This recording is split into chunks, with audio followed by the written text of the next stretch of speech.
Hello friends, welcome to my YouTube channel learn commerce with Preeti Tanwar.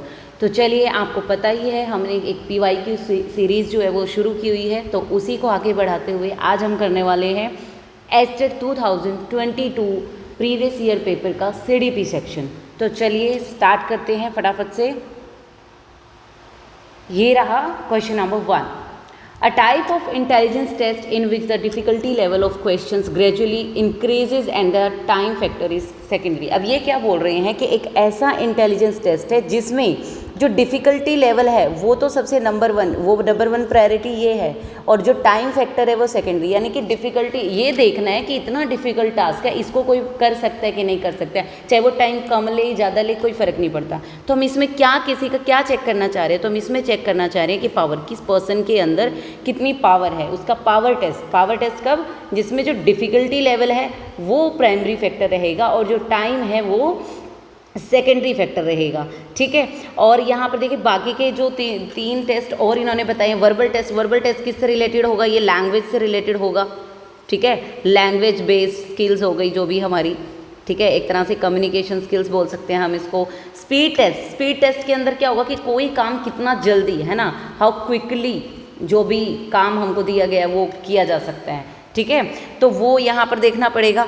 तो इसके अंदर क्या होगा, जो हम इसकी स्पीड टेस्ट की बात कर रहे हैं, इसके अंदर क्या होगा, टाइम जो है वो मेन फैक्टर रहेगा, जबकि डिफ़िकल्टी लेवल जो है, यानी कि लेवल ऑफ डिफ़िकल्टी, वो कोई ज़्यादा इंपॉर्टेंस वाला काम नहीं होगा। इनफैक्ट इसके अंदर जो टास्क होते हैं वो नॉर्मल लेवल ऑफ टास्क रहेंगे, नॉर्मल लेवल का टास्क रहेगा। ठीक है, सिर्फ आपकी स्पीड चेक करनी है कि आप उस काम को कितना जल्दी कर सकते हैं। परफॉर्मेंस टेस्ट के अंदर आपको कोई टास्क दिया जाएगा जिसको आपको परफॉर्म करना है।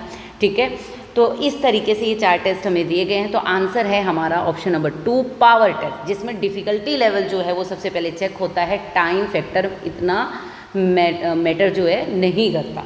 ठीक है, चलिए नेक्स्ट क्वेश्चन पर। A teaching learning strategy in which small groups of student. अब देखिए क्वेश्चन को ध्यान से पढ़ते चलेंगे। Small groups of students with different level of ability, है ना, किसी का हो सकता है कोई मैथ्स में बहुत अच्छा है, हो सकता है किसी को, मान लो 10th क्लास के स्टूडेंट्स का एक ग्रुप है, किसी को मैथ्स बहुत अच्छे से आता है, किसी को साइंस के कंसेप्ट बहुत अच्छे से आते हैं।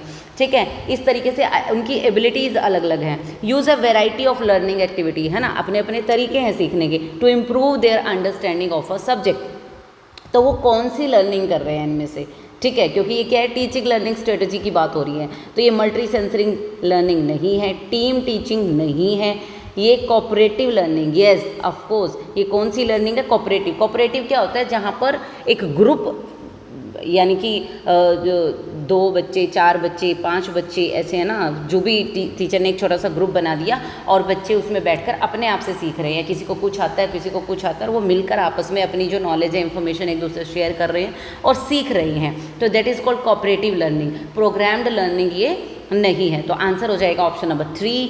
चलते हैं नेक्स्ट क्वेश्चन पर। Spranger's classification of personality is related to which approach of personality assessment. अब पर्सनैलिटी को असेस करने के लिए जो स्प्रेंजर ने जो अपना क्लासिफिकेशन दिया है वो किससे रिलेटेड है, तो वो किससे रिलेटेड है, टाइप अप्रोच से रिलेटेड है। किससे रिलेटेड है, टाइप अप्रोच से रिलेटेड है। ठीक है, चलिए अब देखो इसमें इन्होंने इंस्टिक्ट अप्रोच दिया। इंस्टिक्ट अप्रोच तो नहीं है, ये थ्योरी है, ये मैकडूगल ने दी है। और जो साइको एनालिटिकल अप्रोच है ये हमारी सिगमंड फ्रॉयड ने दी है। मैं यहाँ पे लिख दूँ, ठीक है, ये मैकडूगल की बात कर रहे हैं, है ना। जो हमारा ट्रेट अप्रोच है इसके फादर कौन कहे जाते हैं, आलपोर्ट। ठीक है, आलपोर्ट कहे जाते हैं इसके फादर। ठीक है, तो लेकिन इन्होंने स्प्रेंजर के बारे में बोल रहा है, तो स्प्रेंजर किससे रिलेटेड है, टाइप थ्योरी से रिलेटेड है। चलिए नेक्स्ट चलते हैं। Which of the following is not a symptom of good mental health of students. अब देखो गुड मेंटल हेल्थ कौन सी होगी, जिसमें सारी चीज़ें अच्छी होंगी, है ना। सिम्टम्स हमें उनके देखने हैं। सबसे पहला सिम्टम देख लेते हैं, लिविंग इन फैंटेसी वर्ल्ड। अब वो फैंटेसी वर्ल्ड में रह रहा है बच्चा, ठीक है, अपनी ख्वाबों वाली दुनिया में। ख्वाबों में हो सकता है वो उस चीज़ से काफ़ी ऊंचा उठकर सोच रहा हो जो उसके पास रियल लाइफ में है। तो ऐसे में जब वो चीज़ें उसको रियलिटी में नहीं मिलेंगी, हो सकता है वो उसका स्ट्रेस लेवल बढ़ जाए, वो डिप्रेशन में चला जाए। यानी कि फैंटेसी में आप नहीं रह सकते, तो ये बिल्कुल गलत है। ठीक है, लाइफ में बैलेंस होना ये बिल्कुल सही बात है। नॉलेज ऑफ आवर पोटेंशियल, कि हमारा पोटेंशियल क्या है और हमारी लिमिटेशंस, यानी अपनी वीकनेस और स्ट्रेंथ्स पता होना, ये अच्छी बात है, ये गुड मेंटल हेल्थ की सिम्टम है, और फ्री फ्रॉम अनडिज़ायरेबल वरीज, ठीक है ना, क्योंकि कुछ चीज़ें क्या होती हैं अनकंट्रोलेबल है ना, तो आपको क्या है वो उनकी बारे में चिंताएं नहीं लेनी है। तो ये भी अगर किसी बच्चे के अंदर है तो बिल्कुल सही है। तो जो फैंटेसी वर्ड वाला जो ऑप्शन है वो क्या है, वो सिम्टम नहीं है किसका, गुड मेंटल हेल्थ का, बल्कि जिसके पास जो बच्चा फैंटेसी में रहता होगा उसकी मेंटल हेल्थ अच्छी नहीं मानी जाएगी। तो ऑप्शन नंबर 1 जो है वो हमारा क्या हो जाएगा, राइट आंसर हो जाएगा। चलिए नेक्स्ट क्वेश्चन पर, when an adolescent is unable to show anger to his parents then he shows his anger to his younger brother। अब ये कह रहे हैं, देखिए मैं यहाँ पर आपको एक करके दिखाती हूँ, यहाँ पर ये पेरेंट्स हैं, ठीक है, ये पेरेंट्स हैं और ये है यंगर ब्रदर, ये उसका छोटा भाई है, ठीक है। अब ये जो पर्सन है, मान लो ये एक पर्सन है ए, अब इसको कुछ इसने कोई काम ऐसा किया या कुछ पेरेंट्स से कोई ख्वाहिश रखी वो नहीं पूरी, कैसे भी लगा लीजिए, ए को अपने पेरेंट्स के ऊपर बहुत गुस्सा आ रहा है कि ये जो एंगर है ये किसके ऊपर आ रहा है, ए को पेरेंट्स के ऊपर आ रहा है, लेकिन इसने इनके पेरेंट्स तो क्योंकि बड़े हैं हमसे, उनके ऊपर हम गुस्सा नहीं कर सकते, तो यहाँ तो गुस्सा नहीं किया, उसकी बजाय उसने अपने गुस्से को शिफ्ट कर दिया किसके ऊपर, यंगर, अपने छोटे भाई को, क्योंकि उसको पता है कि मैं यहाँ पर गुस्सा निकाल सकता हूँ। तो जब हम अब जो उसके गुस्से का जो रियल प्लेस था वो कौन सा था, ये प्लेस था पेरेंट्स के ऊपर निकालना, उसने इस प्लेस को क्या कर दिया, कहीं और शिफ्ट कर दिया, डिस्प्लेस कर दिया, है ना। तो ठीक है, तो ये जो डिफेंस मैकेनिज्म है ये हमारा क्या कहलाता है, डिस्प्लेसमेंट कहलाता है। क्या कहलाता है, डिस्प्लेसमेंट कहलाता है, ठीक है। तो आप देखो इन्होंने इसमें 3 और डिफेंस मैकेनिज्म की बात करी है, जैसे कि रिग्रेशन में क्या होगा कि आप कोई ऐसी एक्टिविटी कर देते हैं जो आपकी एज के अकॉर्डिंग आपको नहीं करनी चाहिए, तो वो आप डिफेंस मैकेनिज्म वहाँ पर जो ऑप्ट करते हो दैट इज़ कॉल्ड रिग्रेशन, ठीक है। कहेंगे ना ये भाई ये तू मैच्योरिटी वाला काम नहीं कर रहा, तो वो क्या है, रिग्रेशन। रिप्रेशन क्या होगा, रिप्रेशन का होता है आपकी कोई पेनफुल मेमोरी रही है, कोई ऐसा हिस्ट्री जिसको आप याद नहीं करना चाहते, तो आप ब्लॉक कर देते हैं, आप अपनी जो आपका अनकॉन्शियस माइंड है वो ब्लॉक कर देता है उन मेमोरीज़ को आप तक आने का, तो ये भी एक आपका डिफेंस मैकेनिज्म है, ठीक है। रिप्रेशन इसे कहते हैं। प्रोजेक्शन क्या होगा कि मेरे को बहुत गुस्सा आया, अब जैसे हमने इसी ऑप्शन, ये पहले वाले क्वेश्चन के अंदर एग्जाम्पल के अंदर हमने एक एग्जाम्पल, अब ए को क्या आ रहा है, गुस्सा आ रहा था ना, यहाँ पे ए को क्या आ रहा है, एंगर आ रहा है। अब ए कहे इसमें कि ये मेरी गलती नहीं है, मेरे को तो आप लोगों ने गुस्सा दिलाया, तो यहाँ पर क्या होता है, प्रोजेक्शन में क्या होता है कि जबकि हमारी कोई गलती है, किसी बच्चे की कोई गलती है, लेकिन वो क्या प्रोजेक्ट कर देगा उसको कि वो तो किसी दूसरे जो किया, जो उसने गलती की वो किसी दूसरे की वजह से की, तो उसने इसका जो रीज़न है, इसका जो कारण है वो दूसरे को प्रोजेक्ट कर दिया वहाँ पर, ठीक है। तो दैट इज़ कॉल्ड प्रोजेक्शन, ठीक है। तो हमने जैसे अब घरों में बच्चे अक्सर करते भी हैं, एक ने कोई गलती की है लेकिन वो किसी दूसरे का नाम लगा देता है, वो प्रोजेक्ट कर देता है उस दूसरे बच्चे को, दैट इज़ कॉल्ड प्रोजेक्शन, ठीक है। तो इस तरीके से ये डिफेंस मैकेनिज्म है, और लेकिन जिसकी हम बात कर रहे हैं वो था क्या, डिस्प्लेसमेंट। तो ऑप्शन नंबर 4 जो है हमारा राइट आंसर हो जाएगा, ठीक है। नेक्स्ट चलते हैं, नेक्स्ट क्वेश्चन चलते हैं। अकॉर्डिंग टू पियाजे cognitive development theory, the basic unit of the cognitive structure that helps in the implementation of cognitive behaviour is termed as.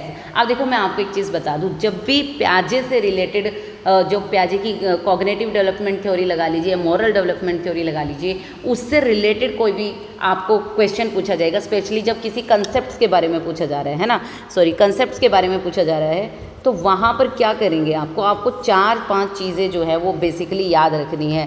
पहली स्कीमा, ठीक है। स्कीमा की बात कब होगी, जब ब्लॉक या एक ब्लॉक ऑफ बिल्डिंग या फिर बिल्डिंग और रूम ऑफ नॉलेज, है ना, इस तरह रूम ऑफ इंफॉर्मेशन, कोई कॉग्निटिव स्ट्रक्चर, ये इस तरह की बात हो रही हो कि ब्लॉक की बात हो रही है, बिल्डिंग की बात हो रही है, ठीक है, कॉग्निटिव स्ट्रक्चर की बात हो रही है। देखो basic unit of cognitive structure, है ना, किसी एक यूनिट की कि जो भी हम इंफॉर्मेशन अपनी कलेक्ट कर रहे हैं उसको हम क्या कह रहे हैं, वो जो यहाँ पे स्टॉक हो रही है उसको क्या कह रहे हैं हम, ठीक है, वो क्या होता है, हमारा स्कीमा कहलाता है, ठीक है। उसके बाद जो हमारे पास एग्जिस्टिंग इंफॉर्मेशन है, ठीक है, उसके अंदर कुछ नया, अब ये एग्जिस्टिंग है मेरे पास और उसमें मैंने कुछ नया ऐड कर दिया, ठीक है, तो ये क्या कहलाएगा, एसिमिलेशन। ये क्या कहलाएगा, एसिमिलेशन, ठीक है। उसके बाद अब जो मेरे पास ये एग्जिटिंग इन्फॉर्मेशन फिर से है, अब मुझे ऐसा लगता है कि ये इन्फॉर्मेशन जो है मेरी सही नहीं है, तो इसमें मुझे चेंज लाना चाहिए, कुछ ऐड ऑन करना चाहिए और पुरानी इन्फॉर्मेशन को चेंज कर देना चाहिए। तो ए की बजाय वो इन्फॉर्मेशन क्या होनी चाहिए थी, बी होनी चाहिए थी मान लो। तो मैंने ए को क्या कर दिया, मॉडिफाई कर दिया। क्या कर दिया, मॉडिफाई कर दिया, यानी कि चेंज कर दिया, ठीक है, एग्जिस्टिंग इन्फॉर्मेशन को। ये क्या कहलाएगा, एडाप्टेशन। क्या कहलाएगा, एडाप्टेशन, ठीक है। और फिर और अगर पूछा जाए कि एसिमिलेशन एंड एडाप्टेशन ये कौन सी प्रोसेस के अंदर आते हैं, तो ये दोनों ही किस प्रोसेस के अंदर आते हैं, जिसका नाम है एकोमोडेशन। क्या है, एकोमोडेशन, ठीक है। और जब बच्चे ने पुरानी इंफॉर्मेशन को चेंज कर लिया और उसको समझ में आ गया, अब उसने अपनी उसमें जो भी उसकी नॉलेज है उसमें एक बैलेंस क्रिएट कर लिया, तो उसको कहेंगे हम इक्विलिब्रियम। तो देखिए मैं आपको एक सिंपल सी चीज़ बता रही हूँ यहाँ पर कि जब भी कभी स्कीमा के बारे में पूछा जाए, एसिमिलेशन के बारे में पूछा जाए, या फिर किसके बारे में पूछा जाए, एडेप्टेशन के बारे में पूछा जाए, या फिर पूछा जाए आपको इक्विलिब्रियम के बारे में, अकोमोडेशन के बारे में, तो ये 5 जो कंसेप्ट हैं आपने बिल्कुल याद रख लेनी है। ये किससे रिलेटेड है, पियाजे से रिलेटेड है, लेकिन यहाँ पे कॉग्निटिव स्ट्रक्चर की बात की थी तो क्या आ जाएगा, स्कीमा आ जाएगा, ठीक है। नेक्स्ट चलते हैं। Emotional intelligence may be defined as the capacity to reason with emotion in 4 areas. To perceive emotion, अब emotion कोई भी आया है, मान लो आपको गुस्सा आ रहा है, तो उस एंगर को परसीव करना, to integrate it in thought, क्योंकि जैसे ही आपको कोई इमोशन आता है, गुस्सा आया, प्यार आया, कुछ भी, तो उसके साथ आपकी सोच जुड़ जाती है। एंड टू अंडरस्टैंड इट, उसको फिर समझना कि क्यों हो रहा है, क्या हो रहा है, एंड टू मैनेज इट, फिर उसको हैंडल करना, ठीक है। तो ये पूछ रहे हैं कि ये जो डेफिनेशन है वो किसने दी है, ये किसने बोला है ये सब, तो ये बोला है मेयर एंड पीटर सॉल्वे ने, ठीक है। ये किसने बोला है, मेयर एंड पीटर सॉल्वे। इन्होंने भी इमोशनल इंटेलिजेंस के ऊपर काफ़ी काम किया है। लेकिन जब भी इमोशनल इंटेलिजेंस की बात आती है माय डियर फ्रेंड्स, तो मैं आपको बता दूं, तो इमोशनल इंटेलिजेंस के जो फादर हैं वो कौन कहे जाते हैं, डेनियल गोलमैन। कौन कहे जाते हैं, डेनियल गोलमैन। ये क्या है, इमोशनल इंटेलिजेंस के फादर कहे जाते हैं। और इन्होंने अपनी बुक भी लिखी है, ठीक है। इनकी एक बुक है जिसका नाम भी क्या है, emotional intelligence, EI, emotional intelligence इनकी बुक का नाम है, ठीक है। लेकिन इनके अलावा, जैसे अभी इस डेफिनेशन की बात कर लीजिए, या फिर और भी कोई इसके अलावा अगर पूछा जाए कि इमोशनल इंटेलिजेंस के ऊपर किन्होंने काम किया है, तो वो मेयर एंड पीटर सॉल्वे है, ठीक है। चलते हैं नेक्स्ट क्वेश्चन पर। नेक्स्ट है, which one of the following is not a direct method for measurement of attitude. अब एटीट्यूड को मेज़र करने के लिए कौन सा डायरेक्ट मेथड नहीं है। आप देखो मेरे सामने कोई पर्सन बैठा है और मुझको उसकी एटीट्यूड को मेज़र करना है कि किसका कैसा एटीट्यूड है, पॉजिटिव है, नेगेटिव है, या क्या है ना। तो या तो मैं उसका इंटरव्यू लूँगी, या फिर मैं उसको कुछ क्वेश्चंस पुटअप करूँगी, या कोई लिख के दे दूँगी जिसके वो आंसर देगा, ठीक है ना। या फिर मैं वो कैसे बिहेव कर रहा है, क्या कर रहा है, मैं बिना ना कुछ पूछे वो उसको ऑब्जर्व करूँगी। तो ये तीनों मेथड्स कौन से हो गए, ये डायरेक्ट टेक्निक है, क्योंकि जब 1-on-1 चीज़ें हो रही है, या फिर आमने सामने जब बैठे हैं, ठीक है, या फिर फ़ोन पे हैं, किसी ना किसी तरीके से कांटेक्ट में हैं, ठीक है। लेकिन ये प्रोजेक्शन जो है ये डायरेक्ट टेक्निक या डायरेक्ट मेथड नहीं है। ये कौन सा है, ये इनडायरेक्ट है। कौन सा है, ये इनडायरेक्ट, ठीक है। जहाँ पर भी प्रोजेक्शन की बात आएगी, प्रोजेक्टिव टेक्निक्स की बात आएगी, प्रोजेक्टिव मेथड्स की बात आएगी, क्योंकि ये पर्सनैलिटी को मेज़र करने में भी यूज़ होती हैं, ठीक है। तो वहाँ पर कौन सा मेथड होगा, वो इनडायरेक्ट मेथड कहलाएगा। तो आंसर हमारा हो जाएगा ऑप्शन नंबर 2, प्रोजेक्शन, ठीक है। चलिए नेक्स्ट है, a horse can be brought near water, ठीक है। अब ये देखो, ये भाई पानी का तालाब है, ठीक है। अब ये घोड़ा है, यहाँ पर जो भी है ऐसा सा बना देती हूँ मैं, ठीक है। अब तुमने इसको बांध रखा है, या जैसे भी तुम इसको खींच तान के यहाँ तक तो ले आए, कहाँ तक, पानी तक, पर क्या तुम इसको मजबूर कर सकते हो कि पानी पी, ऐसा नहीं हो सकता। इंसान को फिर भी किसी हद तक इस तरीके से किया जा सकता है, जैसे ये पुलिस वाले 3rd डिग्री देते हैं तो कुछ भी करवा सकते हैं, है ना। लेकिन जानवरों की क्योंकि वो उतनी थॉट थिंकिंग पावर नहीं है ना, ब्रेन, यही तो एक फ़र्क है, तो वो नहीं किया जा सकता। तो यहाँ पर कौन सा लॉ जो है, जो थॉर्नडाइक ने हमें लॉज दिए हैं, उनमें से कौन सा लॉ यहाँ पर आपको इम्प्लीमेंट होता हुआ दिखाई दे रहा है। तो मैं बता दूँ आपको, थॉर्नडाइक ने हमें 3 जो प्राइमरी लॉज दिए हैं वो यहाँ पर तीनों लिखे हुए हैं। ये तीनों लॉज कौन से, प्राइमरी लॉज हैं, ठीक है। और जो ये लॉ ऑफ मल्टीपल रिस्पॉन्सेज, ये कौन सा है, सेकेंडरी है, ठीक है। तो जो प्राइमरी लॉज हैं उनमें लॉ ऑफ रेडीनेस ये कहता है कि तो जब तक कोई भी लर्नर, स्टूडेंट, जो कोई भी है जो सीखना चाह रहा है, जब तक वो उस काम के लिए क्या नहीं है, रेडी नहीं है, ठीक है, तब तक आप उसको वो काम नहीं करा सकते हैं, ठीक है। तो उसका रेडी होना बहुत ज़रूरी है, ये लॉ ऑफ रेडीनेस है, ठीक है। लॉ ऑफ एक्सरसाइज क्या होगा कि जितना वो उस काम को बार बार करेगा, रिपीट करेगा, अगेन एंड अगेन करेगा, उतना ही वो जल्दी क्या करेगा, उस चीज़ को लर्न कर पाएगा, समझ पाएगा, है ना। और लॉ ऑफ इफेक्ट क्या है कि जो भी लर्नर जो भी एक्टिविटीज़ कर रहा है, जो भी रिस्पॉन्सेज दे रहा है, ठीक है, उसके जिस तरह की एक्टिविटीज़ को, जिस तरह के रिस्पॉन्सेज को रीइंफोर्स किया जाएगा। जैसे मान लो कोई उसने काम किया और आपने उसको अप्रिशिएट किया, आपने उसको प्रेज़ किया, आपने उसको उस काम के करने पर कोई रिवॉर्ड दिया, तो वो उस तरह की एक्टिविटी को ज़्यादा करेगा, क्योंकि वो उन चीज़ों ने उसके ऊपर इम्पैक्ट ज़्यादा छोड़ा है। और अगर कोई नेगेटिव रीइंफोर्समेंट हो रही है,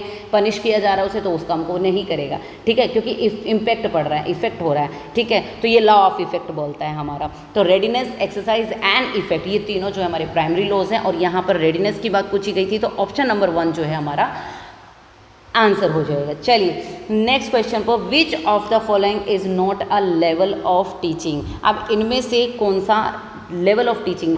अब देखिए हमारे जो लेवल ऑफ टीचिंग है वो 3 लेवल के टीचिंग, जो 3 लेवल बताए गए हैं, हमें 3 लेवल ऑफ टीचिंग्स दिए गए हैं, ठीक है। और वो तीनों हमारे पास यहाँ पर लिखे हुए हैं, memory level, understanding level and reflective level. ये जो तीनों हैं, अगर मैं इनको 1, 2 एंड 3 ऐसे कर दूँ, तो ये 3 लेवल जो हैं हमारे क्या है, टीचिंग के लेवल है, लेवल ऑफ टीचिंग ये है। कौन सा नहीं है, बेसिक वाला बिल्कुल भी नहीं है। तो इसके अकॉर्डिंगली आंसर हमारा हो जाएगा फर्स्ट ऑप्शन के बेसिक लेवल ऑफ टीचिंग कोई लेवल नहीं होता। लेकिन जो बाकी के 3 लेवल हैं इनके बारे में मैं आपको बता दूं। जो मेमोरी लेवल है ये हमारा किसने दिया, ये हर्बर्ट ने दिया है, ठीक है। अंडरस्टैंडिंग लेवल जो है ये दिया है मॉरिसन ने, ठीक है। और जो रिफ्लेक्टिव दिया है ये दिया है हंट ने। कई बार ये भी क्वेश्चन जो है पुटअप हो जाता है, ठीक है। तो आपको ये याद रखना है, ये हर्बर्ट ने दिया, ये मॉरिसन ने दिया और ये दिया है हंट ने, ठीक है। तो ये याद रखना है आप लोगों ने, ठीक है। तो चलिए चलते हैं नेक्स्ट क्वेश्चन पर, ठीक है। Which one of the following is not a part of Bronfenbrenner's ecological system theory. जो ये हमारी इकोलॉजिकल सिस्टम थ्योरी है उसका कौन सा हिस्सा इसमें से नहीं है, ठीक है। आप देख लेते हैं कौन सा नहीं है। अब मैं आपको एक सीरीज से सीधी सी बता दूं। सबसे पहले कौन सा आता है, माइक्रो। माइक्रो में क्या आता है, जो उसके बिल्कुल नियर डियर जो भी है, उसकी बिल्कुल इंस्टेंट जो उसके टच में लोग होते हैं, उसकी फैमिली हो गई, उसके नेबर्स हो गई, उसके फ्रेंड्स, जो नेबर में ही, नेबरहुड के अंदर ही जो फ्रेंड्स बने हैं वो हो गई, है ना, ये चीज़ है। फिर उसके बाद आता है मीज़ो सिस्टम। मीज़ो सिस्टम में कि फ्रेंड्स का फैमिली के साथ आपस में इंटरेक्शन या फिर स्कूल के साथ इंटरेक्शन, ठीक है ना। तो इस तरह की चीज़ें, तो यानी कि जो दो उसके जो माइक्रो का आपस में जो इंटरेक्शन है वो मीज़ो सिस्टम में आ जाएगा। फिर उसके बाद आता है एक्सो सिस्टम। एक्सो में क्या होगा कि जैसे पेरेंट है, पेरेंट अगर वर्किंग है तो उनकी वर्किंग कंडीशंस क्या है, उनका सैलरी सिस्टम क्या है, उनका बाहर क्या है, कैसे, तो वो चीज़ें भी कहीं ना कहीं इनडायरेक्टली किसको इफेक्ट करती है, बच्चे को इफेक्ट करती है। अब मान लो फादर के बॉस ने उसके बच्चे के फादर के ऊपर चिल्ला दिया, यानी गुस्सा कर दिया, अब वो उसको डिस्प्लेस कर रहा है घर आके, फादर अगर, ठीक है, तो किसके ऊपर इम्पैक्ट हो रहा है, बच्चे के ऊपर इम्पैक्ट हो रहा है, तो ये एक्सो सिस्टम में आ जाएगा। उसके बाद आ जाता है हमारा माइक्रो सिस्टम। माइक्रो यानी जहाँ पर भी हम रह रहे हैं वहाँ की क्या लॉज है, क्या सोशल रूल्स है, ठीक है, वो सारी चीज़ें यहाँ पर आ जाएगी। और लास्ट जो आता है हमारा, इसके बाद आ जाता है क्रोनो सिस्टम, ठीक है, जो समय के हिसाब से जो चीज़ों में चेंज आ रहा है, ठीक है, वो यहाँ ये टाइम से रिलेटेड है, ठीक है। तो ये अब यहाँ पर आपको डायरेक्टली पता चल जाएगा कि ये भी है, ये भी है, ये भी है। कौन सा नहीं है, माइनर सिस्टम नहीं है। तो आंसर क्या हो जाएगा हमारा, कौन सा आंसर हो जाएगा, थर्ड ऑप्शन, कि माइनर सिस्टम जो है इकोलॉजिकल सिस्टम थ्योरी का पार्ट नहीं है। नेक्स्ट चलते हैं, which pair is not correct with reference to emotions and basic instinct. अब इन्होंने कुछ इमोशंस दिए हैं और उनके क्या इंस्टिंक्ट्स होते हैं। अच्छा, एक इसमें मैं आपको बता दूं, इमोशन कभी भी परमानेंट नहीं होते, ये कभी कभी अराइज होते हैं। इंस्टिंक्ट जो है वो लॉन्ग टर्म के लिए होते हैं, ये शॉर्ट टर्म नहीं होते, ठीक है। इंस्टिंक्ट जो है वो इनेट होते हैं, ये ध्यान में रखना। इंस्टिंक्ट जो क्या होते हैं, इनेट होते हैं, है ना। लेकिन जो इमोशन है वो इनेट नहीं होता, बल्कि वो क्या होता है, अराइज होता है, ठीक है। जैसे आप हर टाइम गुस्से में थोड़ी रहते हो, आप कोई ऐसी सिचुएशन होगी तो अचानक से आपको गुस्सा आएगा, ठीक है, इस तरह की चीज़ें। चलिए अब आगे इनके बारे में बात कर लेते हैं। अब इन्होंने दिया है इमोशन एंगर और उसका इंस्टिंक्ट बताने रिपल्जन। नहीं, ये दोनों ही अलग अलग चीज़ें हैं। एंगर का रिपल्जन से कोई कनेक्शन नहीं। एंगर क्या है, गुस्सा। गुस्सा कब आता है, जब आपकी लड़ाई करने की, यानी कुछ मन में आ रहा होगा आपको, तो ये होगा कि मेरे को इस चीज़ पर बोलना चाहिए, मेरे को बहुत गुस्सा आ रहा है, उसने मेरे को ऐसे कैसे बोल दिया, मेरे को उस पर बोलना चाहिए, यानी आप कलेश करने की इच्छा मन में उत्पन्न हो रही है, ठीक है, तो आप फिर गुस्सा करोगे। तो यहाँ पर जो इसका अगर वो आएगा वो क्या होगा, पुग्नेसिटी, ठीक है। तो ये आएगा। और जो रिपल्जन है, रिपल्जन का मतलब क्या है, घृणा। किसी से अगर घृणा है आपको, तो जिससे अब घृणा है तो उससे क्या करोगे, आप दूर हटने के लिए, मतलब डिस्गस्टिंग आपको फील होगा, तो डिस्गस्ट ये आएगा। ठीक है, तो ये जो ऑप्शन है ये बिल्कुल इन्होंने सही नहीं दिया है, तो राइट आंसर तो हमारा यहाँ से यही वाला हो जाएगा। बाकी इनको एक बार रीड कर लेते हैं बाकी को। ठीक है, ओनरशिप का कलेक्शन से बिल्कुल सही है। ठीक है, वंडर, अगर आप किसी चीज़ को लिए बहुत अचंभित हैं, शौक में हैं, तो क्या होगी, आपको क्यूरियोसिटी होगी, है ना, उस चीज़ को जानने के लिए। ठीक है, फियर, अगर डर है तो क्या होगा, उस चीज़ से आप छुटकारा पाना चाहोगे, भागना चाहोगे उसे, ऐसी सिचुएशन से। ठीक है, क्योंकि आपको डर लग रहा है। ठीक है, तो ये चीज़ें आपस में करेक्ट हैं, लेकिन जो एंगर वाला ऑप्शन था वो बिल्कुल भी करेक्ट नहीं था। तो जो ऑप्शन नंबर 1 है वही हमारा क्या होगा, राइट आंसर होगा। चलिए next question, which way is the most appropriate for social development of adolescence. आप देखो, ये सोशल डेवलपमेंट की बात कर रहे हैं एडोलेसेंस के लिए, जो एडोलेसेंस हैं, ठीक है, कि कौन सा सबसे बेटर रहेगा उनके लिए। ये कहते हैं डिस्कशन ऑन सोशलाइजेशन। अब आप ही सोचिए कि एडोलेसेंस की क्या एज होती है, जो एडोलेसेंस वाली एज है, उस एज के बच्चों, ये जो 12-15 ये है ना, ये साल के बच्चे हैं, उनको बैठा के आप एक बड़ा सा लेक्चर दीजिए सोशलाइजेशन के ऊपर, उनको पसंद आएगा? नहीं पसंद है। वो कहेगा हमको भाषण सुनने में कोई वो नहीं है, वो आपस में डिस्कस भी नहीं करना चाहेंगे इस टॉपिक के ऊपर। ईजी कंपटीशन नहीं, ऑर्गेनाइजिंग ग्रुप एक्टिविटीज़ बिल्कुल सही। अभी भी पीछे भी हमने बात की कि ग्रुप जो वो कोलैबोरेटिव लर्निंग है ना, कोलैबोरेटिव लर्निंग क्या है कि उसमें एक ग्रुप जो है बच्चों का बैठकर वो आपस में सीख रहा है, जिनकी डिफरेंट एबिलिटीज़ है, किसी को कुछ आता है, किसी को कुछ आता है, वो मिलकर अपनी नॉलेज को एक दूसरे के साथ शेयर करेंगे, कुछ नया सीखेंगे। ठीक है, तो ऑर्गेनाइजिंग ग्रुप एक्टिविटी, ये एज के बच्चे ग्रुप्स में रहना पसंद करते हैं, ग्रुप्स में सीखना पसंद करते हैं, नई नई चीज़ें इन्वेंट करते हैं। तो ग्रुप एक्टिविटीज़ वाला जो ऑप्शन है वो बिल्कुल राइट आंसर हो जाएगा। अब ये कह रहे हैं documentary on social relations, no, उनको सोशल रिलेशंस में, आजकल के बच्चों को वैसे भी सोशल रिलेशंस में कोई इंटरेस्ट नहीं है। आप उनको डॉक्यूमेंट्री दिखाओ, टीवी पे बैठाओ, कोई फ़ायदा नहीं होगा। तो जो ग्रुप एक्टिविटी वाला है जिसमें वो खुद से कुछ कर पाएंगे, वो बेटर ऑप्शन होगा।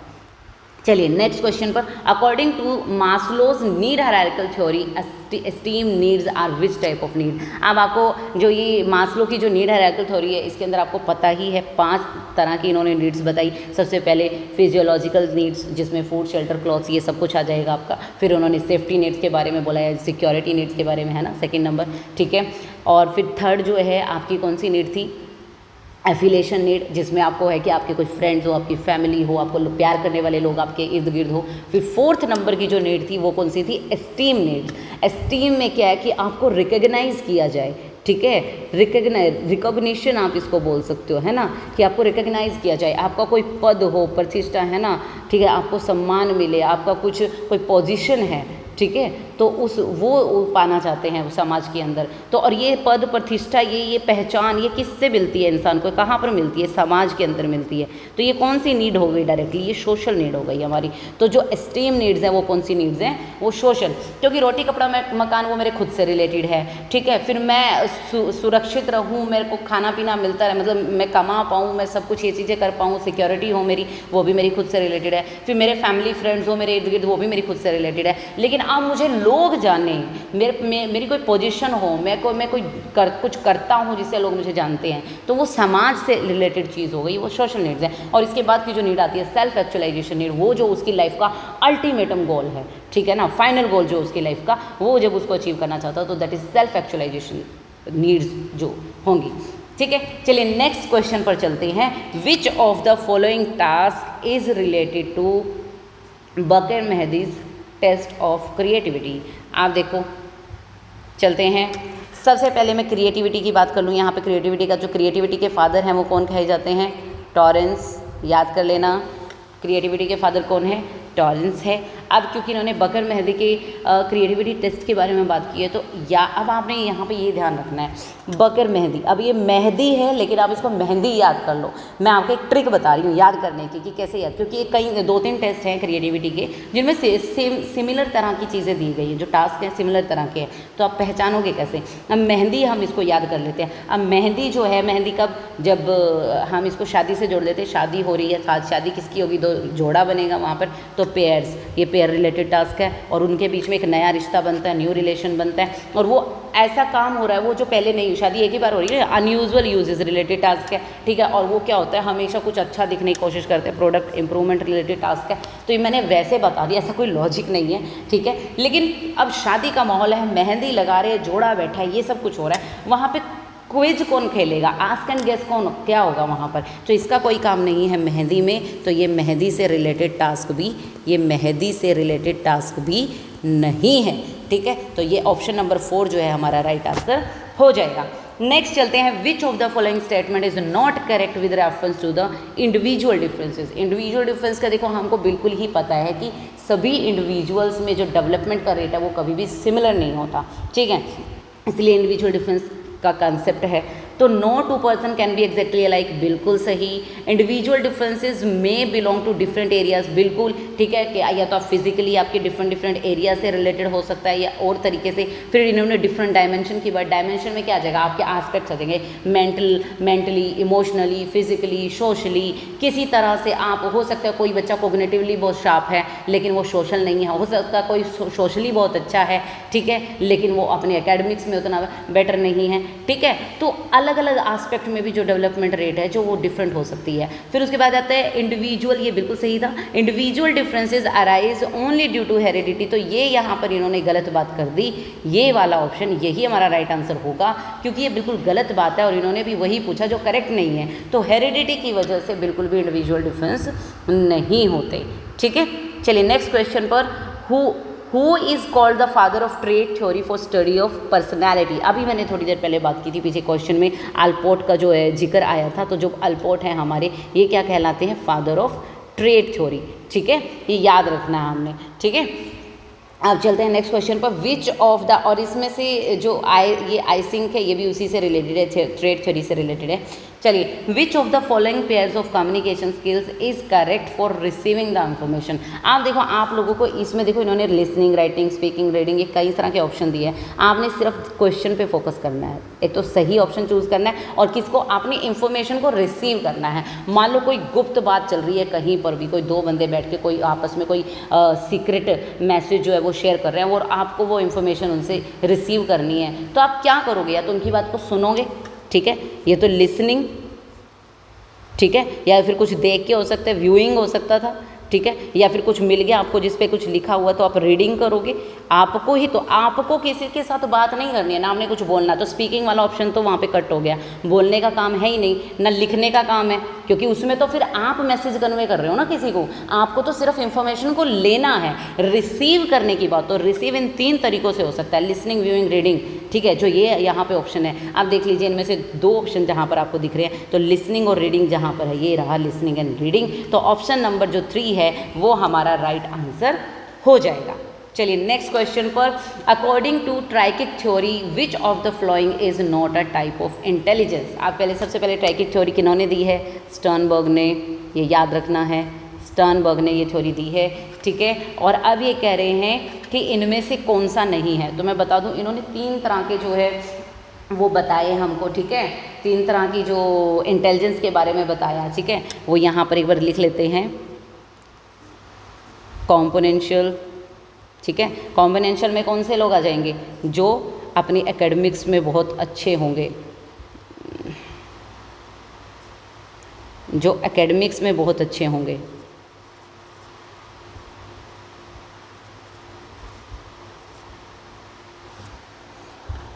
एकेडमिक्स में बहुत अच्छे होंगे, जैसे मैथ्स में टॉपर आ रहे हैं, इस तरह के बच्चे हैं ना, मार्क्स में जो भी चीज़ नॉलेज को वो ले रहे हैं उसमें वो बहुत अच्छा कर पा रहे हैं, ठीक है, वो वाले बच्चे होंगे। दूसरा आ जाएगा एक्सपीरियंशियल,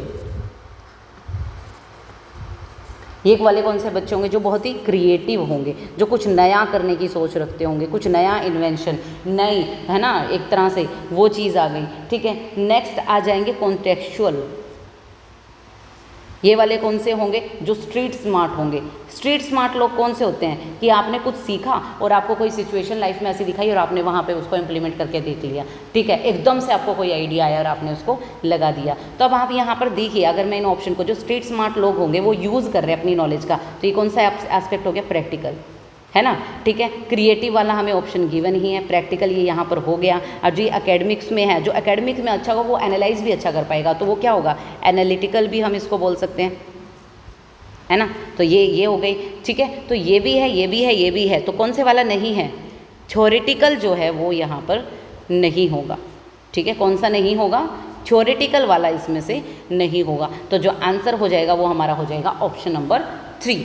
नेक्स्ट क्वेश्चन पर चलते हैं। According to Kohlberg's theory what level of morality is it when morality includes self accepted moral principles. अब ये मोरालिटी के उस एस्पेक्ट की बात कर रहा है, उस स्टेज, उस लेवल की बात कर रहा है जहाँ पर अपने आप से सेल्फ एक्सेप्टेड मॉरल प्रिंसिपल्स, ना तो मेरे को अभी अपने मम्मी पापा का डर है कि वो मुझे कोई पनिश कर देगा, या मुझे कोई रिवॉर्ड की चिंता है, या मेरे को कोई एक्सचेंज सिस्टम में बिलीव करना है, मैं बच्चे की तरफ से बात कर रही हूँ, ठीक है। ना ही अब कोई गुड बॉय गुड गर्ल वाली ये बात कर रहे हैं, ठीक है, सोशल रूल्स को मानने की बात करें, कि कह रहे खुद से। अब जैसे ये मेरे अंदर ये फीलिंग आ गई कि मुझे देश के लिए लड़ना चाहिए, तो मुझे कोई फोर्स नहीं कर रहा, ना मुझे कोई अवार्ड मिलेगा, उसके बदले में कोई रिवॉर्ड मिलेगा। तो ये कौन से प्रिंसिपल्स हैं यहाँ पर, ये सेल्फ एक्सेप्टेड मॉरल प्रिंसिपल्स हैं जो कि यहाँ पर काम कर रहे हैं। तो ये कौन से लेवल पे आ जाएगी, प्री कन्वेंशनल लेवल में नहीं होगा। कन्वेंशनल लेवल में गुड बॉय गुड गर्ल या फिर सोशल रूल्स की बात होती है। पोस्ट कन्वेंशनल जो है वो लेवल होता है जहाँ पर सेल्फ एक्सेप्टेड जो मॉरल प्रिंसिपल्स की बात होती है, ठीक है, एथिकल जो चीज़ों की बात होती है। तो ऑप्शन नंबर 3 जो है वो राइट आंसर हो जाएगा। नेक्स्ट चलते हैं, which of the following is not a general characteristic of adolescence period. अब इनमें से कौन सी जनरल कैरेक्टरिस्टिक नहीं है, एडोलेसेंस की बात करें गाइस हम। देखिए ये ट्रांजिशनल पीरियड है, बिल्कुल चेंज का पीरियड है ये, ठीक है। ट्रांजिशनल क्या, चेंज आता है, बिल्कुल हम अपनी क्या कहते हैं, एडोलेसेंस से हम अडल्टहुड के अंदर प्रवेश करते हैं, जाते हैं। ये अनरियलिज्म का पीरियड है, बिल्कुल ये अनरियलिज्म। पीछे के एक प्रीवियस ईयर पेपर में शायद 2021 और 20 में पेपर में था कि वहाँ पर रियलिज्म दिया हुआ था। तो ये रियलिज्म का पीरियड नहीं है, किसका है, अनरियलिज्म का पीरियड है, ठीक है, क्योंकि रियलाइजेशन से कोसों दूर होते हैं वो, अपनी उनको आइडेंटिटी क्राइसिस होते हैं। तो नेक्स्ट ऑप्शन इन्होंने वही दिया कि वो सर्च ऑफ आइडेंटिटी में रहते हैं। क्यों, बिल्कुल सही है, क्योंकि वो आइडेंटिटी क्राइसिस होते हैं। ये थ्रेशोल्ड ऑफ प्यूबर्टी, ये जवानी का दरवाजा है, बिल्कुल। एडोलेसेंस क्या है, हम जवानी की दहलीज पे खड़ा होता है बच्चा उस टाइम पे। तो ये चारों ही बातें बच्चों बिल्कुल सही है। लेकिन अगर ये इन्होंने गलती से आई थिंक मिस प्रिंट यहाँ पर हुआ है, यहाँ पर अनरियलिज्म की जगह अगर रियलिज्म होता तो फिर ये वाला जो आंसर, क्योंकि इन्होंने नोट पूछे ना, तो ये हमारा राइट आंसर हो जाता। लेकिन अभी क्योंकि इन्होंने चारों ही ऑप्शन सही दिए हुए हैं, तो ये 21st क्वेश्चन के अंदर चारों के चारों ऑप्शन सही हैं, इसका आंसर हम इसमें से तो नहीं दे सकते। नेक्स्ट चलते हैं, who developed the thematic apperception test for personality assessment. Thematic apperception test यानी कि टेट, अब ये किसने दिया है, वो दिया है मुरे एंड मॉर्गन ने। किसने दिया है, मुरे एंड मॉर्गन ने दिया है टेट। बैलेक ने कौन सा दिया है, इन्होंने दिया सेट, कैट लगा लो आप, CAT, ठीक है। इन्होंने चाइल्ड एप्रिसिएप्शन टेस्ट, कौन से वाला, जो चाइल्ड वाला था, है ना, चाइल्ड एप्रिसिएप्शन टेस्ट जो है इन्होंने दिया है। आइसिंक जो है ये भी ट्रेट थ्योरी से रिलेटेड है, इन्होंने ट्रेट थ्योरी दी है, पर्सनैलिटी ट्रेट थ्योरी। ये एल्पोर्ट ट्रेट थ्योरी के फादर कहे जाते हैं। कैटल जो है ये भी ट्रेट थ्योरी से रिलेटेड है, इन्होंने वो 16F है ना फैक्टर्स बताई, ठीक है। तो ये समझ में, ये याद रखने आपने, टैट की बात आ रही है तो मुरे एंड मॉर्गन, कैट की बात आ रही है, चाइल्ड की बात आ रही है। आप देखो चाइल्ड मतलब हम हिंदी में चाइल्ड को क्या बोलते हैं, बालक, और इसके राइटर का नाम क्या है, बैलक। तो याद रखना, जब भी बालक की बात हो तो बैलक की बात होगी, तो बालक को बैलक से जोड़ लेना आप लोगों ने, ठीक है। नेक्स्ट क्वेश्चन पे चलते हैं, what type of reinforcement schedule is it when reinforcement is provided to the learner only after a certain number of responsive। अब यहाँ पर एक देखो, certain यानी कि निश्चित, जो चीज़ निश्चित है यानी कि वो क्या है, फिक्स है, फिक्स्ड होगी ना। तो एक चीज़ तो हमें पता चल गई कि चाहे वो फिक्स्ड रेशो हो चाहे इंटरवल हो, तो ये दोनों, अब ये दोनों ऑप्शन वेरिएबल वाले तो हमारे यहाँ से हो गए कैंसिल, क्योंकि फिक्स आ गया। फिर इन्होंने कहा नंबर ऑफ रिस्पॉन्सेज। अब नंबर ऑफ रिस्पॉन्सेज जो है ये समय की बात नहीं कर रहे, अगर टाइम की बात होती तो हम किसको लेते, इंटरवल को लेते, कितने टाइम के बाद देना, उतने टाइम के, मान लो 2 महीने 6 महीने, हर 2 महीने के बाद मिलती है या हर महीने सैलरी मिलती है, तो एक फिक्स इंटरवल की बात हो रही है। लेकिन ये समय की बात कर ही नहीं रहे, ये नंबर ऑफ रिस्पॉन्सेज, ठीक है, यानी कि रेशो की बात हो रही है। तो जो ऑप्शन नंबर 1 है ना, फिक्स रेशो, वो क्या हो जाएगा, हमारा आंसर हो जाएगा। आपको पेपर में यही चीज़ सीखनी है कि आप कैसे ऑप्शंस को चूज़ करेंगे, जो बिल्कुल ही आपको उसमें से मेन पॉइंट उठा लेना और उससे रिलेटेड जो चीज़ पहले तो उनको कट कर दो, जो चीज़ इससे रिलेटेड ही नहीं। जो ऑप्शन बच गए, 2 बचे 3 बचे, फिर उनके ऊपर देखो इसमें कौन सा आंसर जो है वो हो सकता है। नेक्स्ट चलते हैं, according to the moral development theory of पियाजे एडोलेसेंस पीरियड इज। अब देखिए अगेन पियाजे बार बार पूछा जा रहा है, कोलबर्ग की थ्योरी से बार बार क्वेश्चंस आ रहे हैं, ठीक है, एडोलेसेंस के ऊपर कितने सारे क्वेश्चन पुटअप हो रहे हैं, तो कुछ पॉइंट्स तो ऐसे हैं जो आप बार बार देखेंगे, ठीक है, तो इनको बड़े ध्यान से आप लोगों ने करके जाना है। देखिए ऑप्शन देख लेते हैं एक बार, एडोलेसेंस पीरियड के बारे में फिर से इन्होंने पूछ लिया कि ये मोरल रियलिज्म का स्टेज है, या फिर मोरालिटी कॉन्स्टेंट का स्टेज है, या फिर हेट्रोनोमियस मोरालिटी है, या फिर ऑटोनोमस मोरालिटी है। तो जहाँ तक पियाजे की बात है, जब हम पियाजे की बात करेंगे तो पियाजे ने जो हमको बताया है, किसके बारे में बताया, ऑटोनोमस मोरालिटी के बारे में। क्यों? क्योंकि पियाजे ने क्या बोला था कि जो बच्चे होते हैं ना वो क्या है, वो लिटिल साइंटिस्ट हैं। क्या है वो? लिटिल साइंटिस्ट हैं। और वो तो क्या करेंगे, वो तो अपने आप से करके सीखेंगे, उनके जो छोटे छोटे हाथ हैं वो उनसे अपने आप सब कुछ करके सीखेंगे। तो मोरालिटी भी जो उनके अंदर आएगी वो कौन सी होगी, ऑटोनोमस होगी, ठीक है, कोई आप फोर्सफुली नहीं सिखा सकते हैं उनको, ठीक है। तो पियाजे से आपने ऑटोनोमस मोरालिटी को जोड़कर देखना है। तो जब भी पियाजे की बात होगी तो एडोलेसेंस पीरियड कौन सी मोरालिटी के से जाना जाएगा, ऑटोनोमस मोरालिटी से। नेक्स्ट चलते हैं, which of the following factors positively affects learning. अब देखो पॉजिटिवली कौन सी चीज़ जो है लर्निंग को अफेक्ट करेगी। अब इन्होंने पहला ऑप्शन दिया मीनिंगलेस कंटेंट। आप देखो जिसका कोई फ़ायदा नहीं है वो कंटेंट कैसे आपको पॉजिटिवली अफेक्ट करेगी, तो बिल्कुल नहीं करेगी। लैक ऑफ मैच्योरेशन, आपके अंदर मैच्योरिटी नहीं है, ठीक है, तो आप पॉजिटिवली कैसे ऐड ऑन कर सकते हैं अपनी लर्निंग में, कुछ भी नहीं कर पाएंगे। नेक्स्ट है लैक ऑफ मोटिवेशन, आपको कोई मोटिवेशन नहीं आ रहा, तो मोटिवेशन नहीं आता तो वैसे सुस्ती छा जाती, कुछ करने का मन नहीं करेगा आपको, लर्निंग तो कहाँ से होगी, नहीं होगी। अब आता है इंफॉर्मेशनल फीडबैक, आपने कोई काम किया, आपने कुछ सीखा और उसकी आपको फीडबैक मिल रही है और उससे आपको कोई इन्फॉर्मेशन मिल रही है, कोई हेल्पफुल इन्फॉर्मेशन, वो आपको हेल्प कर रही है, तो ये क्या है, ये तो बेस्ट है ना। अब इन्फॉर्मेशन मिल गई, जैसे आपने कुछ सीखा फिर आपने वो चीज़ करके दिखाई, फिर कहेंगे कि हाँ 100% तो सही नहीं किया बट 80% हमने बहुत अच्छा किया, तो आपको एक फीडबैक मिल गई कि 20% काम और करना है, तो आपको मज़ा आएगा उस काम को करने में, पॉजिटिवली हेल्प करेगा वो आपको लर्निंग में। तो जो इंफॉर्मेशनल फीडबैक है वो हमारा क्या हो जाएगा, राइट आंसर हो जाएगा। चलिए नेक्स्ट क्वेश्चन पर, Rohit helps other to get praise, this is an example of intrinsic motivation. आप देखिए एक्सट्रिंसिक मोटिवेशन, ये कौन सा मोटिवेशन है, देखिए अब रोहित जो है वो अदर्स की हेल्प करता है, बच्चों की हेल्प करता है, किसी की भी हेल्प करता है, लेकिन किस लिए, टू गेट प्रेज, कि कोई उसकी तारीफ़ करे, कोई उसको रिवॉर्ड दे, उस तरीके से। अब वो प्रेज़ कौन करेगा, फ्रॉम अदर्स, दूसरों से चाहिए ना। तो जब भी कोई चीज़ उसको, कोई मोटिवेशन है किसी दूसरे से आ रहा है, कोई चीज़ उसको दूसरों से मिली, जहाँ पर अदर्स की बात आ गई तो वहाँ पर कौन सा मोटिवेशन काम करेगा, एक्सट्रिंसिक मोटिवेशन। अगर यहीं पर रोहित दूसरों की हेल्प करता पर वो प्रेज पाने के लिए नहीं करता, लेकिन वो क्या होता, वो उसका एक नेचर है, कईयों के स्वभाव में नहीं होता कि ये बच्चा तो बिल्कुल ऐसा है, किसी को दुखी नहीं देख सकते, हमेशा दूसरों की हेल्प करता है, वो उसका स्वभाव ही है, उसका नेचर है वो, तो वो कोई प्रेज पाने के लिए, कुछ करने के लिए नहीं करा, तो इंट्रिंसिक मोटिवेशन हो सकता था। लेकिन क्योंकि उसको तो प्रेज चाहिए या फिर कोई रिवॉर्ड चाहिए या कुछ इस तरह की चीज़ चाहिए, तो फिर क्या होगा, इंट्रिंसिक मोटिवेशन, सॉरी यहाँ पर एक्सट्रिंसिक मोटिवेशन जो है वो काम करेगा। नेक्स्ट चलते हैं, what will be the intelligence quotient of a 15-year-old boy when his mental as is 12। अब देखिए आपको पता है जब आपको क्रोनोलॉजिकल एज दी हुई है, मेंटल एज दी हुई है, तो आपका जो है फॉर्मूला आप कौन सा यूज़ करते हो, आप फॉर्मूला यूज़ करते हो MA divide by CA multiply by 100, ठीक है, mental as divide by chronological S multiply by 100, ठीक है। तो बस आपको इसको ऐसे, आप कई बार इस फॉर्मूले में भी बच्चे क्या होते हैं, परेशान होते हैं कि MA ऊपर आएगा कि CA ऊपर आएगा, क्योंकि उस टाइम पे जल्दी में रिकॉल करना होता है तो गलत याद कर लेते हैं कई बार। तो आपने ये ध्यान में रख लेना है, पहले बच्चा MA करेगा फिर उसके बाद बच्चा CA करेगा, ठीक है, ये याद रखना है कि पहले बच्चा MA करेगा फिर उसके बाद बच्चा CA करेगा, ऐसे ध्यान रख लेना। अब इस क्वेश्चन को कर लेते हैं, 12/15, मेंटल एज 12 दी हुई है इन्होंने और क्रोनोलॉजिकल एज कितनी है 15, मल्टीप्लाई बाई 100 कर लेते हैं, 5 3 से 15, ये 5 2 से 10, तो ये 20 आ गया। अब ये 3 से कट कर लेते हैं, 3 1 जा 3, 3 4 जा 12, तो 20 × 4 कितना हो गया 80, तो 80 जो है हमारा वो क्या हो जाएगा,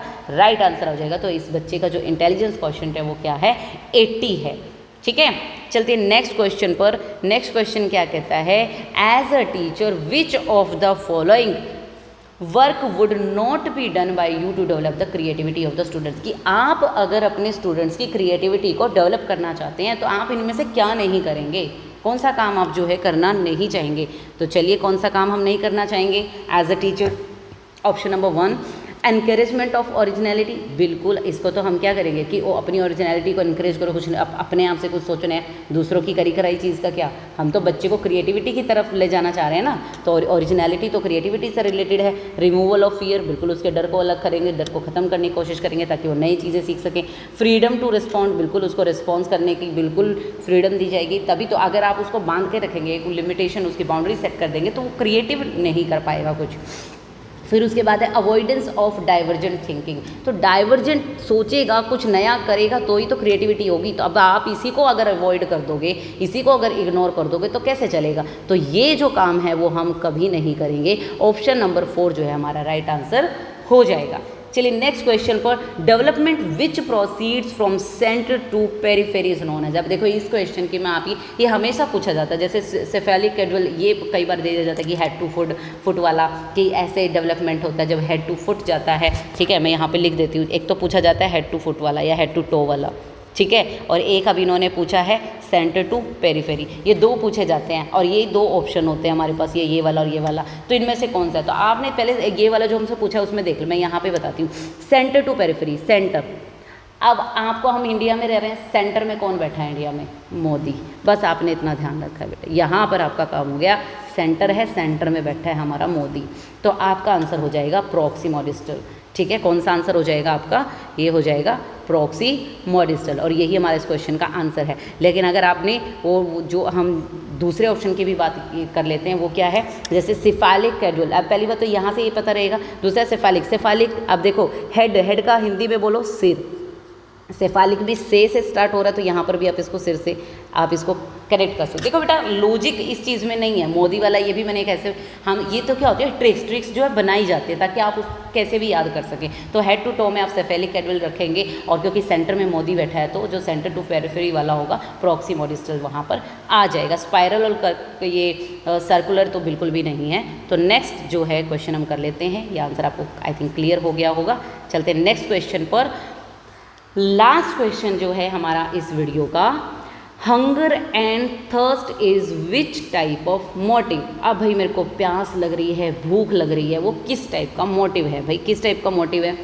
क्या ये मेरे को कोई जोर ज़बरदस्ती कर सकता है इस बारे में कि तू खा ले, तेरे को भूख लगे, मैं कहूँगा तो तेरे को भूख लग जाएगी, मैं कहूँगा तो तेरे को प्यास लग जाएगी? नहीं ना, किसी आउटसाइडर का, किसी आउटर चीज़ का इसमें कोई रोल नहीं है, कोई ऑब्जेक्ट इसमें रोल प्ले नहीं कर सकता। तो ये कौन सा है? ये इंट्रिंसिक मोटिव है, क्योंकि ये कहाँ से आती है? अंदर से आती है। ये जो चीज़ें है, भूख लगेगी आपको अपने आप से पता चलेगा, ठीक है, आपको प्यास लगेगी अपने आप से। एक्सट्रिंसिक कौन सी होती है? कोई और दूसरी सोशल चीज़ें अगर कुछ भी होती है ना इस चीज़ को लेके, तो फिर आपको पता चलता।